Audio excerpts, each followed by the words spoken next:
How to deal with people who talk rumors about Guru. I have faith, but still those thoughts are blocking my mind.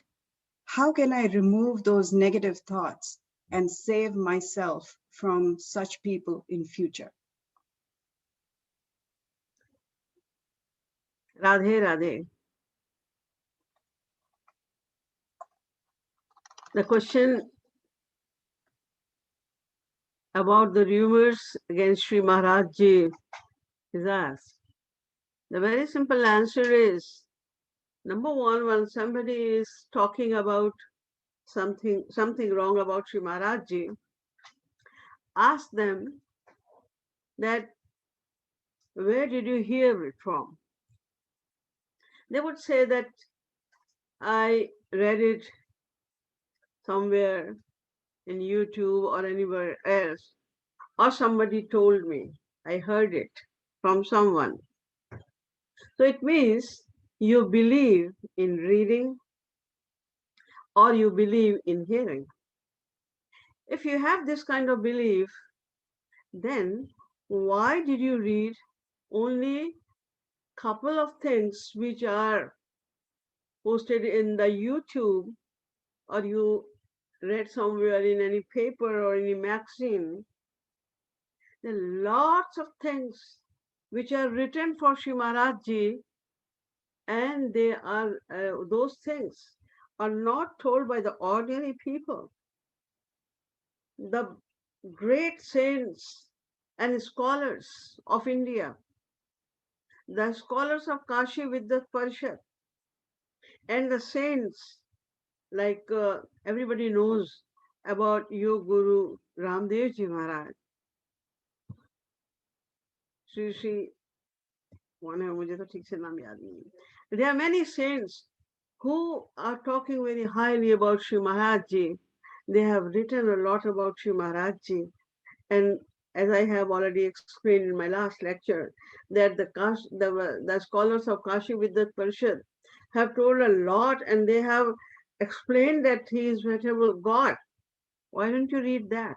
If you believe in reading only, then why are you reading only those statements of those people who nobody knows about? Who has written it in a paper, in a magazine, or in YouTube, etc.? Do you know them? Anybody knows them? Nobody knows them. They have written. And in the same way, there are many people, there are many devotees, many pracharaks, and many saints. They are talking about Sri Maharaj Ji also very highly. Why don't you hear them only? Because there's only one thing you should understand, that when such kind of great personalities descend on this earth, naturally, maximum people are impressed on them. And the people, the other people who are losing their own selfish motive, or those who are not interested in spirituality at all, when they see the fame, the popularity of such kind of saints, they get jealous and they started saying something. Because this is the nature of the bad people. Khalana hridaya परिताप Bisekhi Jarhi सदा पर संपत्ति देखी जो काहू की सुनई बड़ाई श्वास लेत जन जूड़ी आई और जहु कहूँ निंदा परई सुनाई हर सही मनहु परिनिधि पाई. This is the nature of the bad people who do not like the good things, who do not like the spirituality, who do not like the fame of a saint. They talk like that. They are very, very few. You won't find such kind of things against Sri Maharaj Ji everywhere. Only rare. Their things are rare. Still you read them? And so widely, all the people are talking about Sri Maharaj Ji, they're praising Maharaj Ji. They know that who is Maharaj Ji. You are not reading them. You're not listening to them. If you want to listen, to about Maharajji's many great qualities, ask me. I'll let you know. You must have seen then mostly the most educated and highly posted people come in the satsang of Maharajji because his philosophy is so high. They can understand it very well. Those who are not very intellectual, it's hard for them to understand the philosophy of Sri Maharajji. But for those who are intellectual, they easily understand the philosophy of Sri Maharajji. Lots of IAS, BCS, and the ministers, there are many well-educated people are in the satsang of Sri Maharajji. So number one, whenever you hear Tulsidas ji suggests, first thing, तजिए ताहि कोटि बैरी सम यद्यपि परम सनेहि. तजिए तो ताहि कोटि बैरी सम. They are equivalent to millions of enemies for you because they are spoiling all your life. If you will listen to them for few times, then naturally it will give some impact to your mind. And then you will start thinking in the same way. You will lose your devotion. And thus you will spoil this human life. So tajiye tahi koti bairisam yadyapi paramasanehi. Even if they love you so much, even then, don't care for them. And it's not a sin if your father, if your wife, if your husband is doing that, even then, tajiye tahi koti bairisam. And he's giving the examples. Tajo pita prahlad, Vibhishan बंधु भरत महतारी भली गुरु तजो कंद ब्रज बनितने भेष अब मंगलकारी. They all did the same thing and they realized God. So if somebody says to you, instead of being influenced by their thoughts, you should think all the time. Number one, you must not listen to them. Even if they feel bad, even if they don't want to see you, don't care. Say something, try to make them understand first. And if they don't understand, still they are talking against Sri Maharajji, then tell them, don't come to me. Or say something so harsh that they would never come to you. It will save your life. It is a matter of the whole life. And it is a matter of the earning of your many lives as well. You have to attain the aim of life in this very life, and you have very little time. The journey is so long, our time is very limited. We don't even know that we are here in this world for 1 day or 2 days or 1 month or 2 months. We don't know anything. So we have very little time and we have to go very fast in the path of devotion. We have no time to hear all these things. So tell them not to talk to you like that. And then think about this, that these people don't know about Maharaj. I know Maharaj, I have seen. I will tell you that there is one satsangi, his mother or father was coming in the satsang. And after that, they also heard a lot wrong things about Maharaj. Then their son, he was not a devotee. He said that you are going in a wrong place. And I will go to Mangar secretly as a devotee to see that what is going on over there. He went over there as a CID for 3 days. And when he lived over 3 days, after 3 days, he realized that who is this? He's a great saint. All the time there is happening nothing except satsang. Since 12:30 midnight to again 9:30 in the night time, only satsang is going on. Nothing is happening in Mangar. And he saw the ecstasy of Maharajji when he was dancing in ecstasy, he was doing the kirtan, shedding the tears. Many people were shedding tears and they are drowned in devotion. When he saw that, he stayed over there for 15 days. And when he came back to his parents, he said that we did a very big nama aparad because he is a great saint. We were offending him. So think about it, and never, number one, just leave them completely. There should not be relationship, no friendship with this kind of people. Plus, make yourself understand as well that why is he telling to you? There are many bad people in the world. Why is he talking to you again only about Maharajji? Because he does not want you to go to satsang, because there is some satisfaction. He's losing something, some benefit which he was getting from you before. Now, because you are a satsangi, you are a devotee, is not getting that benefit. Think about it. Thank you, Didiji. The next question is from Sheila Joshi. Please unmute yourself and turn on your video. Pranam Didi ji, Radhe Radhe. Radhe Radhe. Radhe Radhe Didi ji. Radhe Radhe. Didi ji, Radhe Radhe, thank you. I have never met Sri Maharaj Ji in person, and your talk 2 weeks ago was so amazing, so vibrant. It had helped me a huge lot to know about personal experiences of Sri Maharaj Ji. I'm grateful from the bottom of my heart to you.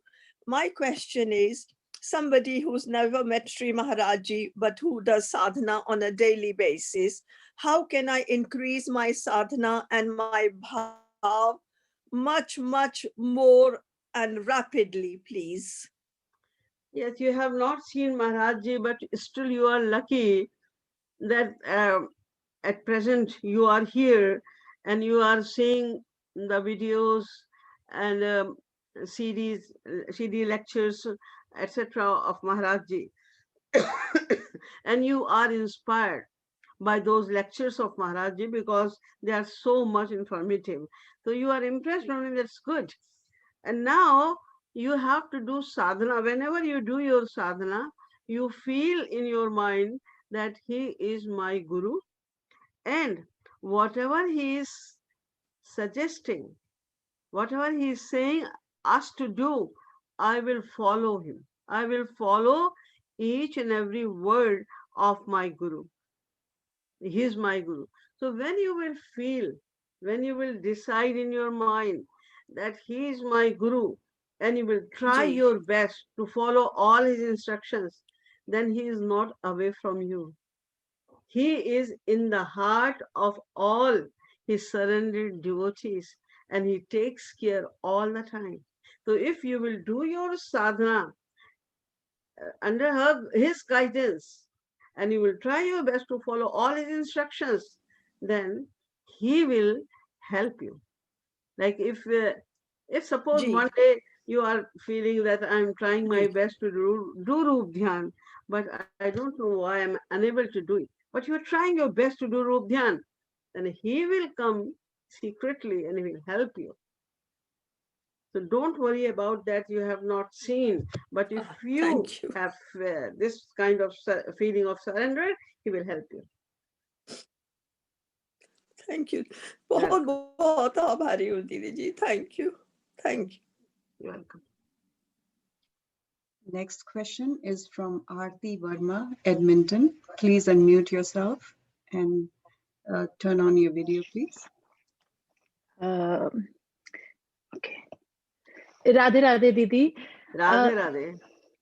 दीदी मेरा question था कि जो 4 पदार्थ बोलते हैं महाराज जी मोक्ष तक छोड़ने के लिए, काम, अर्थ, धर्म और मोक्ष, तो उसमें धर्म का क्या मतलब है दीदी? जैसे जो कोई हिंदू से वो सब अपना धर्म को छोड़ना, मतलब उसको आप अगर एक्सप्लेन कर 4 चीजें छोड़नी होती हैं: धर्म, अर्थ, काम और मोक्ष। धर्म का मतलब होता है वर्णाश्रम धर्म, जो वेदों में लिखा हुआ है धर्म, उसके अनुसार ब्राह्मण को क्या करना चाहिए, क्षत्रिय को क्या करना चाहिए, वैश्य को क्या करना चाहिए, शूद्र को क्या करना चाहिए। इसमें भक्ति से कोई मतलब नहीं है। खाली जो लिखा है ब्राह्मण क्षत्रिय वैश्य, तो शरीर का नाम है ना, ये कोई आत्मा का नाम तो है नहीं, ये तो शरीर का नाम है।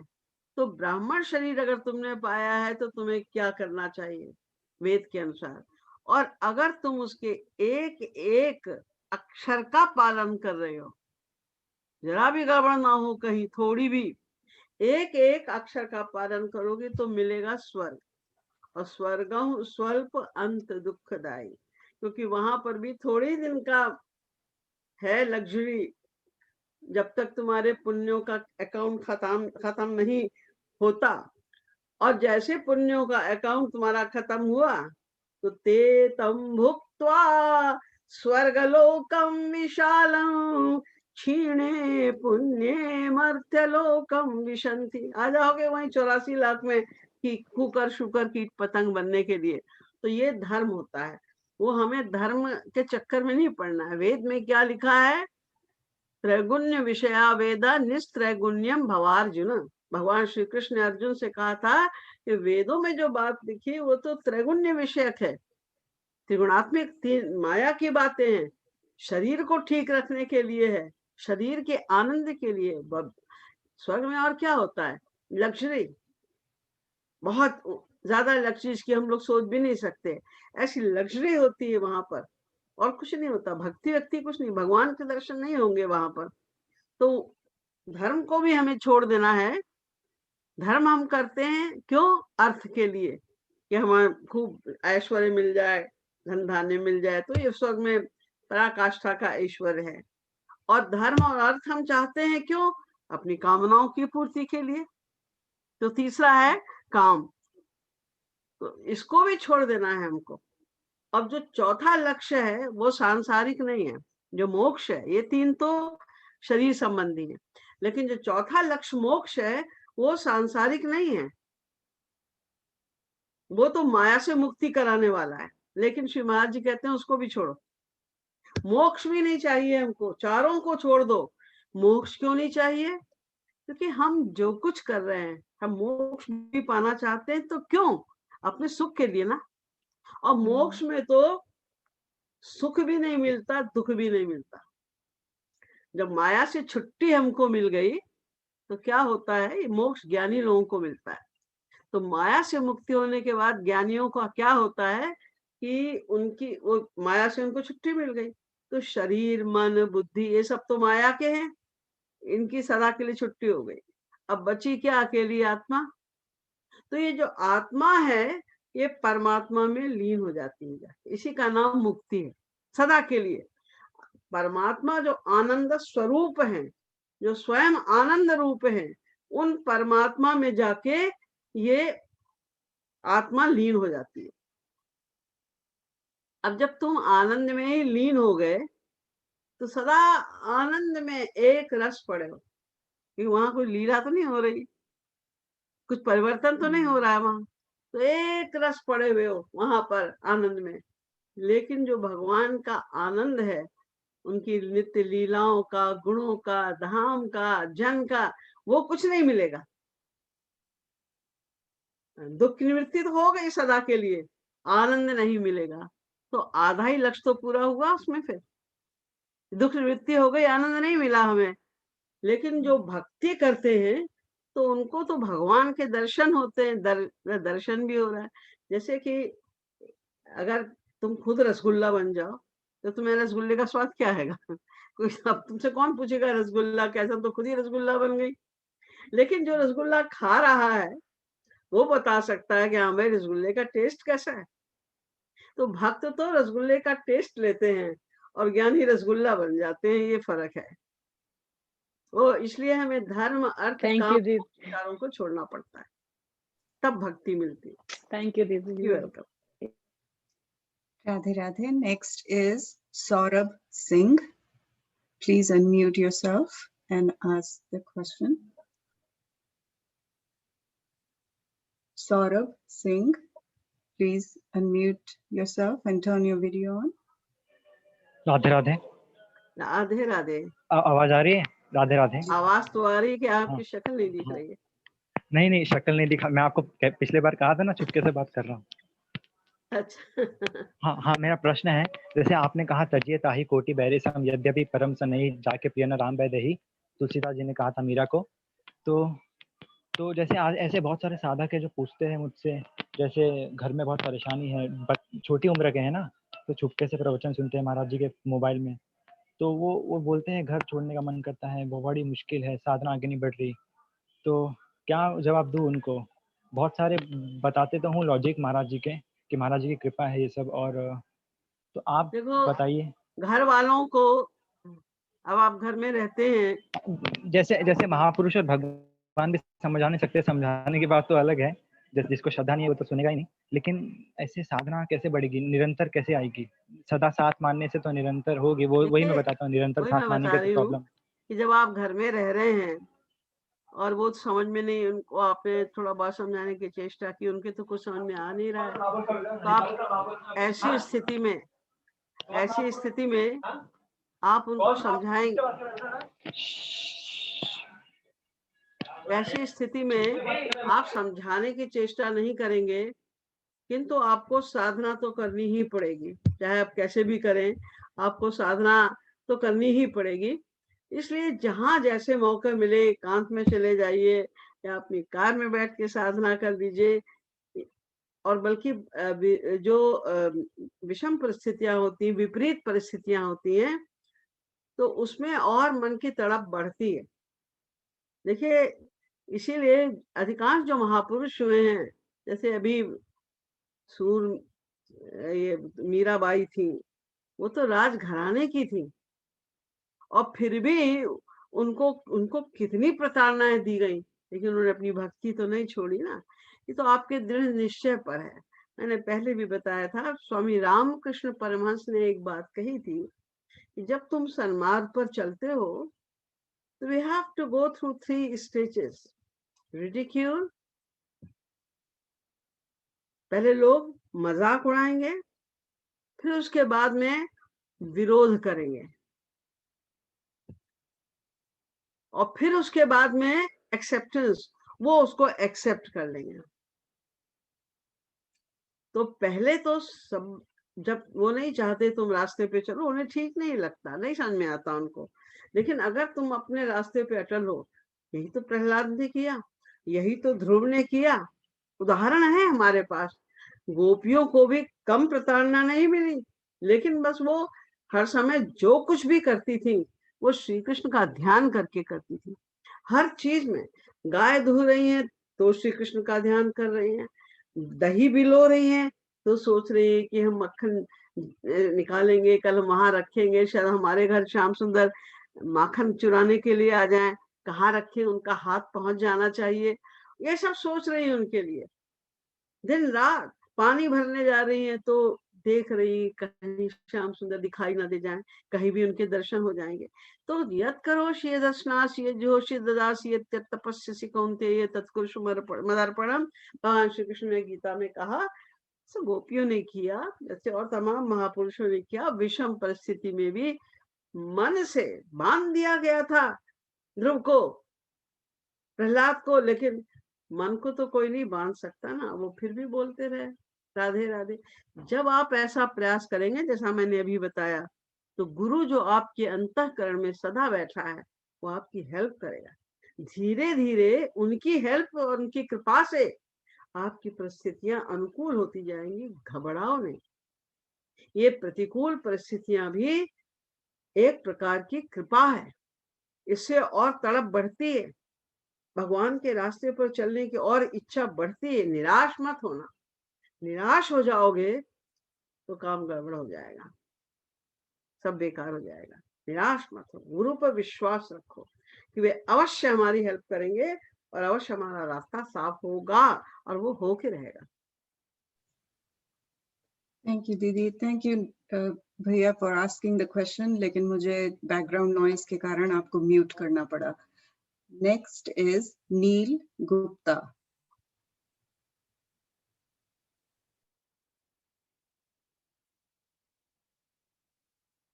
Neil Bhaiya, please unmute yourself and turn on your video and come online. Bhaiya, please unmute.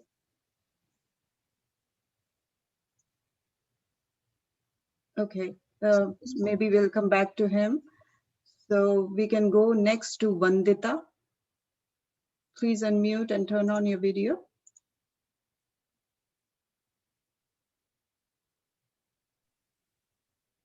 Yes, we can see you, Vandita.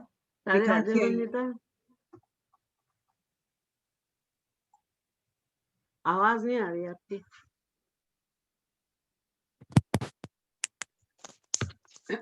I'm very We can't hear you. Maybe you turn off the video and just ask the question. Maybe that'll work. Radhe Radhe दीदी। हाँ राधे राधे, अब आपकी आवाज आ रही है। हाँ, very thankful to join this session दीदी। दीदी ये क्वेश्चन पूछना था कि कभी-कभी हम लोग ऐसे किसी प्रचारक से मिलते हैं या कोई बहुत ही अच्छा जो महाराज जी से जुड़ा हुए होते हैं, तो वो हमको कुछ ऐसा सजेस्ट करते हैं जो हम लोग ये नहीं समझ पाते, वो बिल्कुल ही डिफरेंट चीज़ होती है जो हम लोगों ने यूट्यूब पे या किसी भी तरीके से महाराज जी से सुनी होती है। तो वो जैसे फंडास हम लोगों को कुछ भी लीलाएँ या जैसे भी रूप ध्यान करने का तरीका या कुछ भी ऐसी चीज़ें जो वो लोग बताते हैं, लेकिन हमको ये फीलिंग आती है कि नहीं ऐसा तो महाराज जी ने नहीं बताया। और हम लोग ऐसी जनरेशन है जो यूट्यूब के द्वारा ही महाराज जी को जानते हैं। तो इस सिचुएशन में कैसे मतलब उन लोगों को मैं कैसे जानना हैंडल करें चाहती और हूँ कि ऐसी कौन सी बात थी जो किसी प्रचारक ने आपको बताई जो कि श्री महाराज जी के विचारों से भिन्न थी। जैसे कि रूप ध्यान करने का तरीका अच्छा, कुछ तरीके की मतलब हाँ, जैसे महाराज जी ने कहा है कि हाँ किसी बंद रूम में ऐसे-ऐसे करना है, तो कुछ सिचुएशन उन्होंने डिफरेंट कर दी कि नहीं ऐसे भी कर सकते हैं, ऐसे भी कर सकते हैं। या कुछ पोलाइट वे में उन्होंने बोल दिया कि हाँ, ऐसा ये भी हो सकता है, ये भी हो सकता है। इस तरीके की चीज़ें दीदी। देखिए महाराज जी ने ही बताया जी, है ये कि जो हम साधना शुरू करते हैं ना, अभी हमारा मन जी हाँ, चंचल है, जी हाँ, तो हमें अपने मन को टिकाने के लिए 2 प्रकार की साधना करनी पड़ती है। एक होती है कर्म संन्यास की साधना और एक को कहते हैं कर्मयोग की साधना। तो जब प्रारंभ में हमारा मन क्योंकि ऑलरेडी भटक रहा है, तो उसको कंट्रोल करने के लिए ये अच्छा है कि हम एकांत में बैठें, जहाँ कोई दूसरा ना हो, कोई डिस्टरबेंस ना हो किसी तरह का। वहां पर बैठ के रूप ध्यान करने की हम प्रैक्टिस करें। ये तो जी, कर्म संन्यास की साधना है। उस समय आप भूल जाओ कि हमारा और कोई है, हम हैं, हमारे श्याम सुंदर है, हमारे गुरु हैं। इसके अलावा हमारा कोई नहीं है, स्त्री पति बाप बेटा धन कुछ भी नहीं है। ये सोचकर बैठना, इसको कर्म संन्यास कहते हैं। यानी उतनी देर के लिए आपने सब कुछ न्यास कर दिया, छोड़ दिया, उसका आपने संन्यास ले लिया उससे और भगवान की साधना की, मन लगाने की। तो ये जो प्रैक्टिस की आपने 1 घंटा या 2 घंटा, लेकिन ये आप सारे दिन तो नहीं कर सकते। और साधना तो हमें सारे दिन करनी है, 24 घंटे बिना किसी 1 सेकंड के गैप के। ये साधना हमको यहाँ तक पहुंचना है, तो 24 घंटे साधना कमरे में बैठकर तो नहीं हो सकती। इसलिए जैसा कि मैं अभी बता रही थी कि आप कहीं भी जाओ, कुछ भी करो, तो उनका ध्यान करते रहो, रूप ध्यान।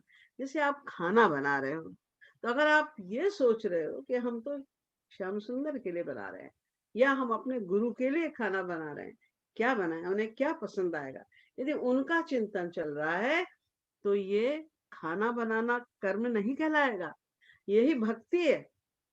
जैसे अगर आपके यहाँ कोई मेहमान आने वाला है, तो आप सोचते हो उसे क्या पसंद है, क्या बनाओ उसके लिए, उसको ये अच्छा लगेगा, उसको वो अच्छा लगेगा, उसकी रुचि के अनुसार आप खाना बनाते हो। तो उसी प्रकार भगवान या गुरु की रुचि के अनुसार हम जब खाना बनाते हैं, उनका चिंतन करते हुए खाना बना रहे हैं, तो खाना बनाना कर्म नहीं, ये भक्ति है। आप घर की सफाई कर रही हैं और महाराज जी के विषय में सोच रही हैं या श्री राधा कृष्ण के विषय में सोच रही हैं, तो ये कर्म नहीं है, यही भक्ति है। उनका यही मतलब रहा होगा कि केवल कमरे के अंदर बैठकर ही साधना होती है, ऐसा नहीं। गोपियों की तो 24 घंटे की साधना थी, कमरे में थोड़ी बैठी रहती थी वो तो दिन रात बस उनका स्मरण करती थी। अर्जुन ने तो युद्ध किया और युद्ध करते समय भी वो केवल श्री कृष्ण का चिंतन करता रहा, तो ये तो उसकी भक्ति थी। उसके तो फाइल में एक भी पाप नहीं लिखा गया। हमें भी वो प्रैक्टिस करनी पड़ेगी। जहां भी जाओ ये फील करो कि महाराज जी हमारे साथ हैं बस। या आप राधा कृष्ण, जहां भी आपकी ज्यादा रुचि जिस समय हो, वो हमारे साथ हैं, हर समय हमारी रक्षा कर रहे हैं। बस ये सोचते रहना ही, यही तो साधना है, यही का नाम भक्ति है। केवल कमरे में बैठकर तो हम प्रैक्टिस करते हैं। रूप ध्यान की प्रैक्टिस करने के लिए एकांत भी आवश्यक है, क्योंकि अभी हमारा मन चंचल है। लेकिन मेन साधना तो वही है, कर्मयोग वाली साधना, कि आप कुछ भी करें, संसार का काम, कहीं भी जाएं, लेकिन आप भगवान को ना भूलें, ना भूलें कि वो आपके साथ में है, आपके अंतःकरण में बैठे हैं। ये प्रैक्टिस करना ही प्रमुख साधना है। थैंक यू दीदी। You welcome. Next is Neil Gupta. Please unmute yourself.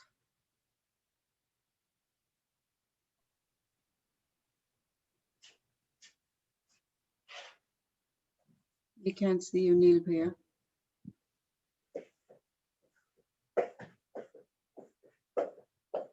We can't hear you.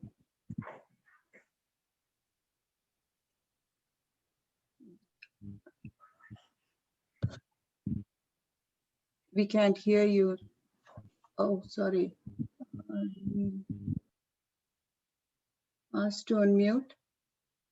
I just asked you to unmute yourself.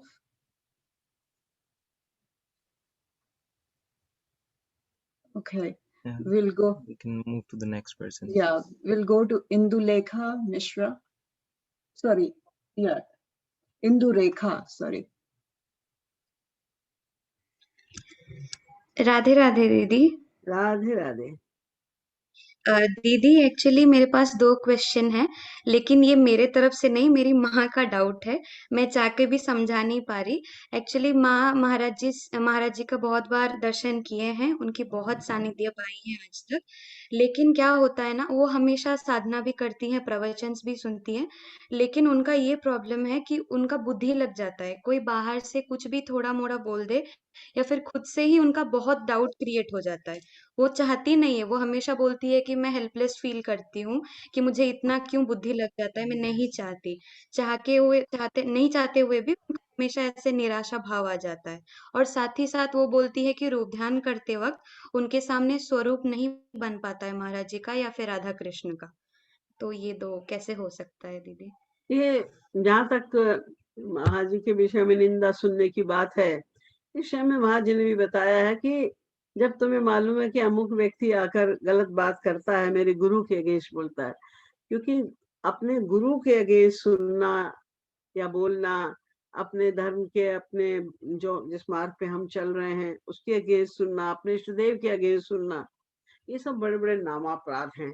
तो जैसे ही वो व्यक्ति कुछ बोलना प्रारंभ करे, उसको चुप कर देना चाहिए, या तुरंत कोई बहाना बनाओ कि अभी हम आते हैं 1 मिनट में, अभी हमें कुछ काम है, हट जाओ वहां से। जब पता है कि हमारा दिमाग खराब हो जाता है और नहीं होना चाहिए, ये भी पता है, तो हट जाओ। वो बुरा मानता है तो माने, सदा के लिए प्रॉब्लम तो समाप्त हो जाएगी। और फिर भी बोलता है उससे कौन नहीं सुनना है हमको, हमारे वो गुरु हैं, हम गुरु की निंदा नहीं सुन सकते, हमें बहुत बड़े नरक में जाना पड़ेगा हम गुरु की निंदा सुनेंगे। तो उसे साफ मना कर दो, हमें नहीं सुनना है। पहले तो बहाना बना के हट जाओ। जब 2-3 बार वो बहाना बना के हट जाएंगे तो समझ जाएंगे कि उनको नहीं सुनना है, वो नहीं करेंगे। और रही रूप ध्यान की बात, ये तो प्रैक्टिस से होगा। जितने आप प्रैक्टिस करोगे रूप ध्यान, ये नहीं कि आप 5 मिनट बैठे और आपका रूप ध्यान जी हमारा तो होता नहीं, छोड़ो। अब आपने छोड़ दिया तो क्या रूप ध्यान हो जाएगा? जब करने पे नहीं हो रहा था तो आपने छोड़ दिया, अब बैठ गया आराम से कि हमारा तो रूप ध्यान होता नहीं, तो क्या फायदा साधना करने से, अब रूप ध्यान तो नहीं होने लग जाएगा। इसलिए हमें तो प्रैक्टिस करते रहना है। महाराज जी ने इस बात को कई बार कहा है कि अगर आपने 1 घंटे साधना की, अगर 1 मिनट भी आपका मन लग गया बहुत है हमारे आशा के लिए। अब 1 मिनट लगा है तो शायद 2 मिनट भी लगेगा, फिर 5 मिनट भी लगेगा, 10 मिनट लगेगा, आधे घंटे लगने लग, फिर 1 घंटा पूरा लगने लग जाएगा। ये आशा है, लेकिन त्याग नहीं देना चाहिए हमें। अगर हमारा ये निश्चय दृढ़ है कि रूप ध्यान ही भक्ति है। बिना रूप ध्यान के आप कुछ भी कर डालो, कुछ भी, वो भक्ति है ही नहीं।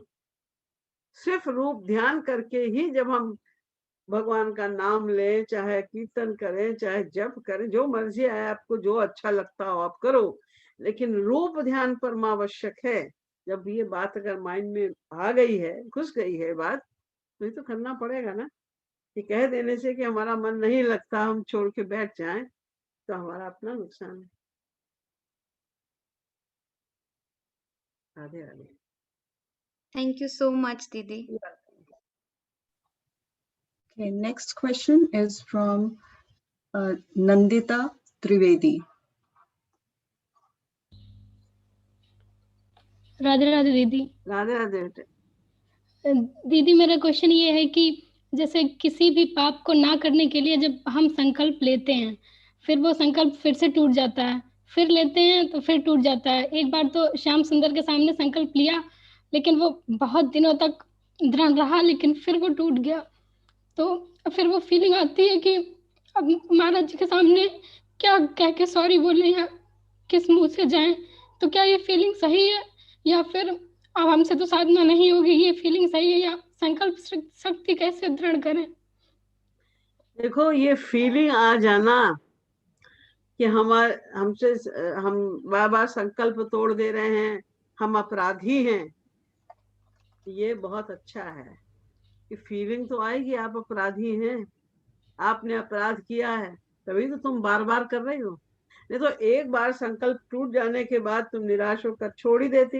लेकिन नहीं, तुम चाहती हो कि भगवान के रास्ते पर हम चलें, और क्योंकि अनादिकाल का हमारा अभ्यास है गड़बड़ काम करने का, इसलिए एक बार संकल्प लेने से, क्योंकि तुम संसार के वातावरण में रहती हो, तो एक बार संकल्प लेने से ही वो बात सुधर जाएगी, ऐसा तो कम होता है। कोई विशेष संस्कार जीव हो तो उसका भी हो जाता है, एक बार संकल्प लेने से ही बात बन जाती है।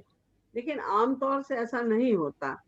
संकल्प टूटता है और तुम फिर संकल्प करती हो, ये बहुत बड़ी बात है। ये बड़ी भारी भगवत कृपा है तुम्हारे ऊपर कि तुम बार बार संकल्प ले रही हो और उसको करने में लगे रहो। हमारा काम केवल मेहनत करने का है। गुरु और भगवान ये जानते हैं, ये जीव असहाय है, इसके अनंत जन्मों के पाप कर्मों का भंडार है हृदय में। तो उसकी वजह से गड़बड़ होती ही है, सब जीवों की गड़बड़ होती है। लेकिन अगर हम मेहनत कर रहे हैं, प्रयास कर रहे हैं, तो गुरु हमारी मेहनत देखता है कि हम तुम प्रयास कितना कर रही हो, तो बस वो उसी के आधार पर कृपा करता है। इसलिए इसकी चिंता मत करो, तुम बस लगे रहो और गुरु के पास आओ तो ठीक है। तुम्हारी अगर ये फीलिंग आती है कि हम किस मुंह से जाएं उनके पास में, ये गलत नहीं है, अच्छी फीलिंग है इस तरह की, लेकिन उनके पास तो जाना ही पड़ेगा। काम तो बनेगा नहीं हमारा उनके पास गए बिना। उनकी ही कृपा तो हमें चाहिए। गुरु की कृपा हमें मिल गई 100%, तो समझो भगवत प्राप्ति हो गई। तो उनमें ही मन लगाना है हमको, उनकी बातों का पालन करना है, उनकी हर आज्ञा का, हर आदेश निर्देश का पालन करना है, करते रहने का प्रयास करना है।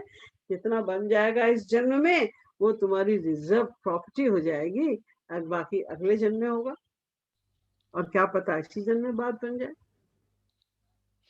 जी दीदी ये था कि जब हम वो पाप कर रहे होते हैं, तब भी मन में आता है कि महाराज जी ये देख के दुखी हो रहे होंगे, लेकिन फिर भी वो पाप हो जाता है। मतलब बहुत प्रयास कुछ करने हो पे भी जाता है, ये कहना गलत है, कर देते हैं। ये सेंटेंस गलत है कि हो जाता है, कर जाते हो। जब तुम्हें पता है कि तुम पाप कर रहे हो, तो जान जान के अपराध करना, ये तो बहुत बड़ा अपराध है ना।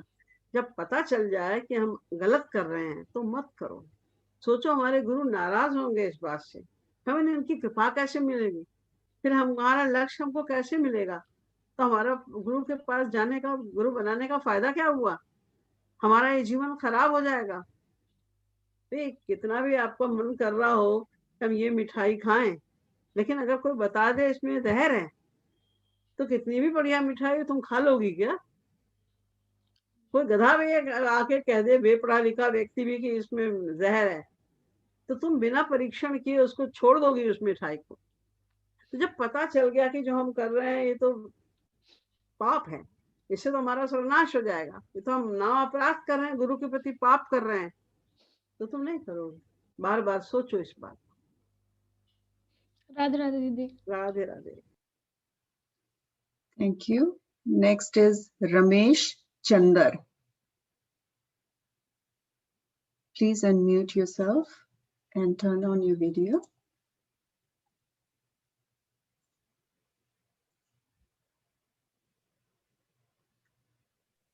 We see your fan. If you lower your camera, we can see you.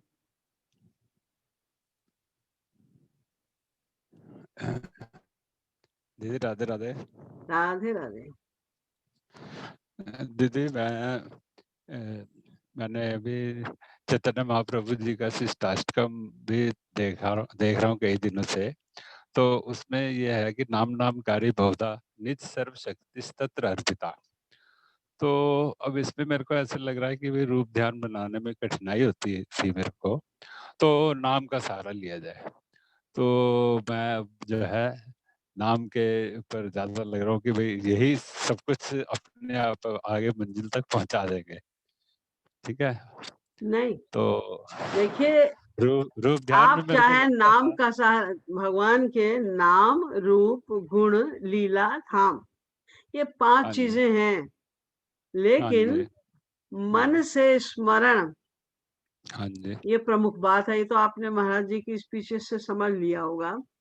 तो रूप ध्यान के बिना जब आप नाम आप ले ही नहीं सकते भगवान का, जब तक रूप ध्यान ना हो जाए। से यूं समझिए कि अगर मान लीजिए आपके 4 बेटे हैं, आप बड़े बिजी हैं, एक का नाम रमेश है, एक का नाम सुरेश है, एक का नाम दिनेश है, एक का नाम प्रवेश है, तो आप बुलाना चाहते हैं एक बेटे को, अरे जरा उसको बुलाना, वो कौन पूछेगा? रमेश को? नहीं नहीं नहीं, रमेश को नहीं। रमेश को? नहीं नहीं नहीं, तो किसको? हाँ, दिनेश को बुलाओ। तो जब आप ऐसा कह रहे हैं, तो जिस समय आपको नाम नहीं याद आ रहा है बेटे का, तो भी आपको बेटे का स्मरण तो है ना, रूप उसका है। जब आप बुलाते हैं किसी को, जैसे मान लीजिए आपके नौकर का नाम राम है, आपके नौकर का नाम कृष्ण है, तो जब आप बुलाते हैं राम इधर आ, ए कृष्ण इधर आ, तो आपके मन में उसका रूप आता है, नौकर का ही ध्यान आता है कि मैं नौकर को बुला रहा हूँ। राम का ध्यान नहीं आता, कृष्ण का ध्यान नहीं आता। यानी जब आप नाम लेते हैं किसी का हृदय से, तो उसका रूप ऑटोमेटिकली आएगा आपके सामने। और अगर रूप उसका नहीं आ रहा है, तो इसके मतलब रूप किसी और का आ रहा है। नाम तो आप ले रहे हैं मुंह से भगवान का, और रूप किसी और का आपके माइंड में अगर आ रहा है, तो ये कैसी भक्ति? उन्हीं का ध्यान होना चाहिए ना, उनका ही ध्यान होना चाहिए नाम लेते समय भी। जैसे हमने बोला हरे कृष्ण बोला, तो हमारे कृष्ण नाम जो है इस पर भी केंद्रित है दिमाग, और उनका अगर रूप बन रहा है तो ठीक है, नहीं बन रहा तो कृष्ण नाम जो है नाम पर केंद्रित हो रहा है। ठीक है कि something is better than nothing, लेकिन आपकी भक्ति, भैया आपकी भक्ति तभी मानी जाएगी कि आपने श्री कृष्ण की भावना से कहा। वो तो भले आपका रूप ध्यान नहीं बना, कोई बात नहीं, लेकिन आपने श्री कृष्ण की भावना से कहा श्री कृष्ण, श्री कृष्ण को याद करके, हाँ जी, याद करके, उनको ही याद करके आपने अगर कहा श्री कृष्ण, तो आपको नंबर मिलेंगे उसमें। लेकिन आप खाली कृष्ण कृष्ण कह रहे हैं, उनकी भावना वहां नहीं है, तो इसके मतलब आप किसी और कुछ और याद कर रहे हैं, मन में कुछ और चल रहा है आपके।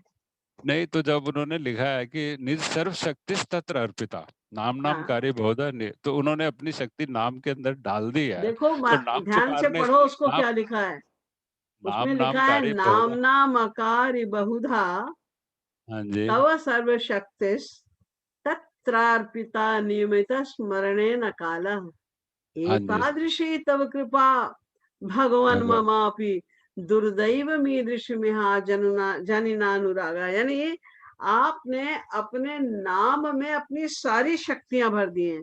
सारी शक्तियां कौन सी हैं? नाम में नामी है, नामी जिसका आप नाम ले रहे हैं। तो जो जब आपने नाम लिया और आपको नामी का ध्यान नहीं आया, तो कहाँ आपने माना ये? तभी तो उन्होंने कहा दुर्दैव मीदृशमिया, हमारा ये दुर्दैव है, दुर्भाग्य है कि आपने अपनी सारी शक्तियां उसमें भर दी हैं, तो भी हम उन शक्तियों का ध्यान नहीं कर पाते। हम केवल नाम ऐसे खाली खाली लोग जपते रहते, राधे राधे शाम शाम कुछ भी बोलते रहते हैं, लेकिन उनको भगवान का कुछ ध्यान ही नहीं है। आपस में इशारे से बात भी करते जा रहे हैं, किसी ने थोड़ी ठोकर लगा दी तो गुस्सा भी करते जा रहे हैं। तो ये नाम लेना कौन सा नाम लेना है? इसमें जीरो नहीं, ना सीरियसली अगर हम सीरियसली कर रहे हैं, संकीर्तन कर रहे हैं और अपना ध्यान अपनी तरफ से कोशिश कर रहे हैं कि हाँ, नाम के साथ देखो ध्यान मैंने अभी है, बताया ना, आप कोशिश कर रहे हैं उनका ध्यान करने लेकिन की, फिर ध्यान ठीक है। करने की, लेकिन दिल में एक ये रहता है कि भाई हम जो रूप बना रहे हैं ये बेईमानी है, ये पता नहीं कि ऐसा रूप है कि नहीं है, ये ऐसे लगता है। आपने फिर तो रूप ये ध्यान वाला महाराज जी का प्रकरण ध्यान से पढ़ लीजिए एक बार, प्रेम रस सिद्धांत में जाके जो रूप ध्यान ठीक का है। टॉपिक है ना, उसको हाँ जी, हाँ ध्यान जी, से पढ़िए तो आपको इस प्रश्न का उत्तर मिल जाएगा।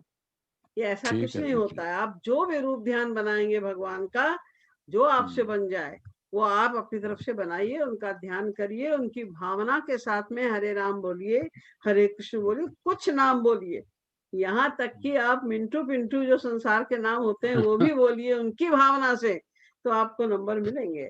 वो सही है, उनकी भावना से रहित होकर आप कुछ भी नाम लेंगे तो वो भक्ति नहीं मानी जाएगी। Thank you, Ramesh Bhaiya, for your question. We are moving on to Shankar, Seattle. Bhaiya, please unmute yourself and ask the question. Radhe Radhe दीदी, प्रणाम। राधे राधे भैया।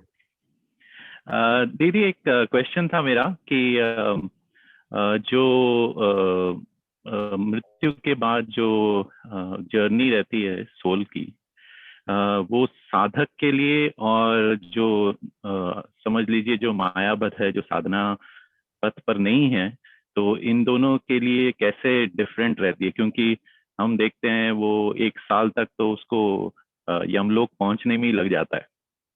तो ये जो डिफरेंट पुरों से जाती है सोल, और जो उसको यंत्रणा मिलती है और फिर वो पहुंचती है यमलोक, फिर उसके बाद वो स्वर्ग लोक या नरक जहाँ भी वो जाना होता है, तो जो साधना पथ पर है तो उसके लिए कैसा डिफरेंट रहता है ये? इसके बारे में महाराज जी ने कुछ विस्तृत वर्णन किया है? तो ऐसा है कि जो लोग तो पाप कर्माणस्तु, जो पाप में लगे हुए नहीं, जो साधना वाधना कुछ नहीं करते हैं, तो वो तो चंद्रलोकाद यमलोकम गत्वा तद वेदनाम अनुभूय पुनरुत्पद्यन्ते। हमारे शास्त्रों में लिखा है कि वे चंद्रलोक होकर यमलोक जाते हैं, यमलोक में जाके उस प्रताड़नाएं जो कष्ट उनको सहने होते हैं अपने अपराधों के, वो सहते हैं और फिर उसके बाद संसार में वो जन्म लेते हैं। और जो यज्ञ आदि कर पुण्य कर्मी है जो, तो वो धूमादि मार्गेण चंद्रलोकाद, वो धूम आदि मार्ग उनके लिए अलग होता है, और फिर वो चंद्रलोक से धूमादि मार्ग होकर और फिर वो स्वर्ग में जाते हैं और वहां पर अपने शुभ कर्मों का फल भोग के और फिर 84 लाख में आ जाते हैं। लेकिन जो सच्चे साधक हैं, जो कि महापुरुष हैं, तो जिनको ईश्वर प्राप्ति हो चुकी है, उनकी बात कर रहे हैं, तो वो लोग तो सीधे गोलोक जाते हैं, या साकेत लोग जिसकी भी वो भक्ति करते हैं, जो उनकी भावना है, वो वहां जाते हैं और हमेशा हमेशा के लिए परमात्मानम अनुभवन्ति, वो भगवान के आनंद का को ग्रहण करते हैं।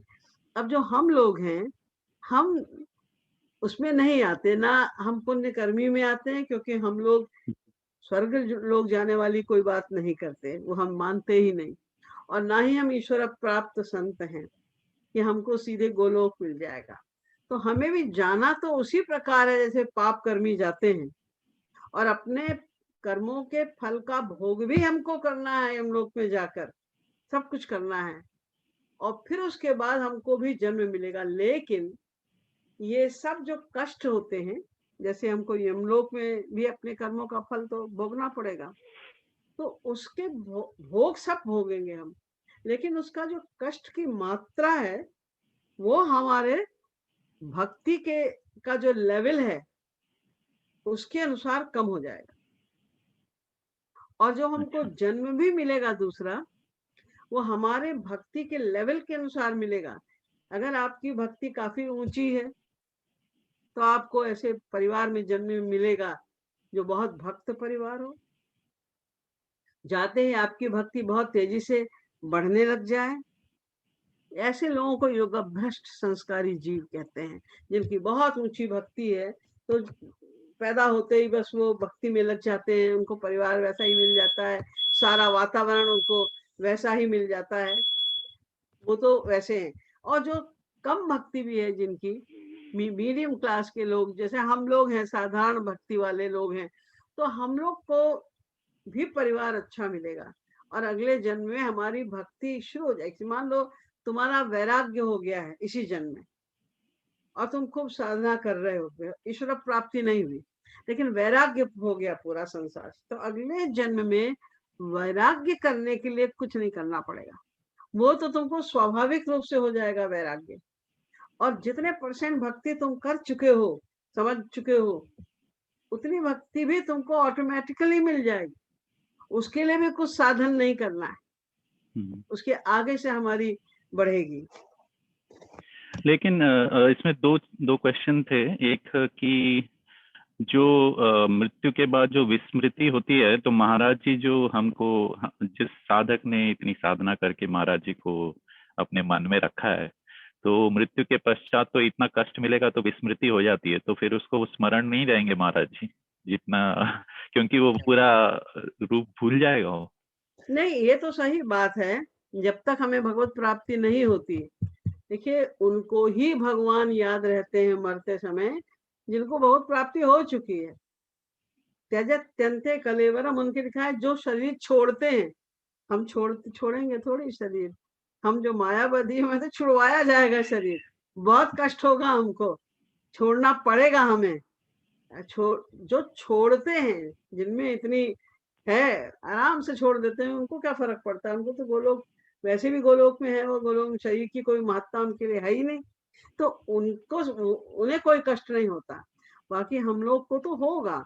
हाँ, इतना अवश्य है कि जितनी ज्यादा हमारी शरणागति है उसी के अनुसार शरीर को छोड़ने में भी हमें कष्ट की अनुभूति कम होगी। जितना ज्यादा शरणागति उतनी कम अनुभूति होगी हमको। लेकिन उस समय भी हम महाराज जी को, राधा कृष्ण को याद कर पाए, ये कठिन बात है। बहुत अच्छी साधना है तो थोड़ा बहुत स्मरण उसके पहले तक तो हो जाएगा, मृत्यु के टाइम तक बहुत मुश्किल है। महाराज जी के अनुसार तो असंभव है। और दीदी महाराज जी बता, लास्ट क्वेश्चन था, स्मॉल क्वेश्चन। तो ये जो चंद्रलोक और यमलोक ये एक ही है, या महाराज जी बताते हैं चंद्रलोक के थ्रू जाती है सोल, तो एक ही है ये दोनों लोक की अलग अलग है? नहीं, लोक सब अलग अलग हैं, चंद्रलोक, यमलोक, गोलोक सब अलग अलग हैं। Okay, thank you, Bhaiya, for your question. The last question is from Joey Bhargav. Joey, Bhaiya. Radhe Radhe, Didi. Can you? Radhe Radhe. Radhe Radhe. Sorry, you might have to switch to English for this one, but I just had a general question about me personally. Like for me, I'm still young. I'm 16 actually, right? But and I was very connected. Like when I first came to the organization, everything, I felt like connected. I felt important for the first time in my life, and this was around when I was 13, right? And it was very, very, like, it was the best time of my life, pretty much, up until I was 14, right? But then there was a series of events that kind of, like, as a whole, my life kind of like crashed into a wall, pretty much, and like, it kind of like definitely messed me up by like from going down the path, if you understand. Like I kind of deviated from it for some reason. I felt like that would make it better or something like that. And it was because like I never felt safe about anything anymore. And I'm just like now, like as you can see, I'm trying to slowly make progress and come back and figure out like that's not the way it's supposed to be. So like my question is like, when things are at their worst and when you feel like there's literally nothing that's going good for you ever, do you have anything to say to anybody who's like, maybe like, I don't want to do this? Like, is there anything, any advice you have to stay on the path, even though you feel like there's nothing coming from this? There's nothing where? In the world or in the realm of God? From that's the problem. I have no idea. That's the thing. It's You just should that- have an idea. There is nothing which can make you happy in this world. Yeah. There's everything which can make you happy in the world of God. क्योंकि संसार में, whatever you do, you know, when you make a desire of anything, the janayat tarjane dukkham, when you make a desire, from that moment on, you are unhappy. Because suppose you thought, I should buy a car. I'm Right. going to buy a car. So when you decide that I'll buy a car, since then your problem starts. Which car should I buy? You will go this company, that company, there, here. Oh, this model is not good. This color is not good. Oh, this feature is not good. This feature is not good. I want this, I want that. So for months, you will be upset to buy a car. So janayat tarjane dukkham. Atapayant vipattishu. And mohayanti cha sampattau. When you got the car, then your mind will be deluded. Now you will think that I am a king, you know, and you will go everywhere in car to show off that I have a car, I have a nice car, to go to your friends. And when you will start doing that, then you will be fooled by them. Again, you will have problems, because when you have a car, it will give many problems to you. You have to pay insurance. If there is anything wrong, any repairing or anything, servicing, whatever, you know, again, you are always involved in the same thing. And then everything is temporary in this world. So when you will lose the car, suppose you get the accident or for any reason, if the car is stolen or whatever, again you will be unhappy. So everything in this world is eventually miserable. But if you remember God, if you go to the realm of God, when you remember God, only when you remember God, you feel peace of mind. If you go to the temple and don't talk to anybody, you just see and meditate for 5 minutes, you will feel like I did something good today. If you give some donation to some poor person or something, you feel like I did something good today. You have the peace of mind. So you should understand this thing, that the aim of my life is to attain happiness only. And happiness cannot be in this world, because the definition, or you can say the veritable form of happiness, is God himself. So how, when God is happiness, then how can you attain happiness in the world of Maya, which is not happiness? And there is no trace of happiness. The happiness we attain from this material world is illusion. It is our illusion. We think there is happiness in car, there is happiness in car. So when you get the car, you attain temporary happiness, and then it starts giving you problems again. It happens with everything. So you should read more. You should read, if you are in the context of Sri Maharaj, you should read the philosophy, Prem Ras Siddhant. Very well. No, don't read it just to read. Don't read like this, the first chapter and then fifth chapter, then second chapter, and the eighth chapter. No. Read it like the textbook, like going to give an examination on this book. Read it like that. And anything which you don't understand, underline it. And you will get the answer in next pages. If you don't get the answer of your question in the next pages or next chapter as well, then you ask some pracharak. They will give you the answer. They will clarify. In that way, you make a note and see what is important thing in this book. Note it and follow it. Then you will attain the peace of mind.